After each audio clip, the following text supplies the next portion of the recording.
ఇక్కడున్న ఈ ఆంధ్రప్రదేశ్లో డ్రైవర్స్ మీరందరూ అవును సార్. సో అది ఉమ్మడి రాజధాని అని చెప్పి మీరు అటు వెళ్ళిపోయారు, హైదరాబాద్కి వెళ్ళిపోయారు. ఇది మన ఉమ్మడి రాజధాని అని చెప్పి. అవును సార్. సో మీరు ఎక్కడ మీ బేసిక్ ఈ సవారీ అంతా ఎక్కడ చేస్తారు? Hyderabad local sir. మొత్తం ఎంతమంది ఉన్నారు మీరు? మన మోటార్ ఫీల్డ్కి ఒక 2000 మంది ఉంటాం సార్. తెలంగాణ ప్రభుత్వానికి కూడా నా విన్నపం, దాదాపు 2000 మంది ఆంధ్ర డ్రైవర్స్ ఉమ్మడి రాజధాని పరిధిలో ఆల్ ఇండియా పర్మిట్ తీసుకొని, తెలంగాణ టెంపరీ పర్మిట్ తీసుకొని ట్యాక్సీలు నడుపుతూ ఉన్నారు. దాదాపు ₹1,00,000 ఈ లోన్ తీసుకొని పోస్ట్ మన ఉమ్మడి రాజధాని టైం అయిపోయింది అని చెప్పి అక్కడ స్థానికంగా ఉన్న వేలాది ఆంధ్ర డ్రైవర్లని ఇబ్బంది పెడుతున్నారు. సో అంటే ఇది నాకు రాత్రిది నా దృష్టికి వచ్చింది, ఇప్పుడు నా దృష్టికి వచ్చింది.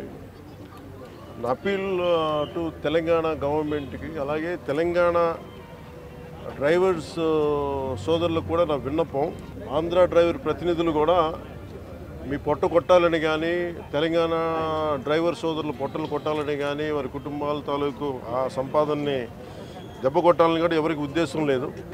కానీ ఉన్న పరిస్థితుల్లో ఇప్పుడు మన ఉమ్మడి రాజధానికి ఉన్నాం కాబట్టి ఉన్న పరిస్థితుల్లో వాళ్ళు లోన్లు తీసుకొని బండ్లు నడుపుకుంటూ వెళ్ళారు, ఇంకా నడుపుకుంటూ ఉన్నారు.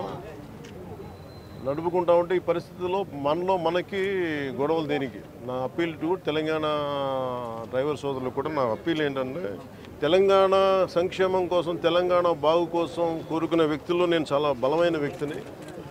ఆంధ్ర రాజధాని కూడా ఇక్కడ బలంగా ఎందుకు ఉండాలి, లేదంటే ఆంధ్ర అభివృద్ధి ఎందుకు ఉండాలి అని ఎందుకు కోరుకుంటున్నానంటే, భవిష్యత్తులో ఇలాంటి రాకూడదనే, ఉత్పన్నం అవ్వకూడదనే నా కోరిక. అందుకనే ఆ పరిధిలోనే మేము చేసుకుంటూ వెళ్ళిపోతూ ఉన్నాం. 1,00,000-2 లక్షలు లోన్లు తీసేసుకున్నాం.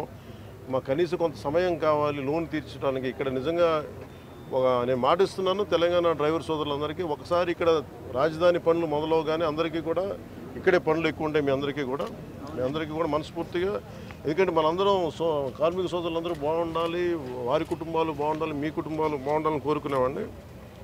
సో ముందస్తుగా నా విన్నపం, క్యాపిటల్ పరిధిలో ఉన్న, హైదరాబాద్ పరిధిలో ఉన్న తెలంగాణ డ్రైవర్ సోదరుల సంఘాలందరికీ కూడా నా విన్నపం ఏంటంటే, ఇది కొద్ది కాలం కొంత సహనంతో భరించండి. మీరు వేరు, మేము వేరు కదా, మనందరం ఒకటే కాదు. ఈ పరిధిలో నేను అర్థం చేసుకోగలను, కొంచెం మాకు సమయం ఇవ్వండి. పాపం డ్రైవర్ సోదరులకి, ఆంధ్ర డ్రైవర్ సోదరులకి కొంచెం సమయం ఇవ్వండి. సమయం అని కోరుకుంటాను ముందస్తుగా. అలాగే తెలంగాణ ప్రభుత్వ సహకారాన్ని కూడా, తెలంగాణ రోడ్ ట్రాన్స్పోర్ట్ డిపార్ట్మెంట్ కూడా నేను కోరుకుంటా ఉన్నాను. దయచేసి మీ పరిధిలో, మీ దృష్టిలో పెడుతున్నాను. అలాగే నా తరపు నుంచి కూడా నేను కన్సర్న్ మినిస్ట్రీ కూడా నేను లెటర్ రాస్తాను. Thank you.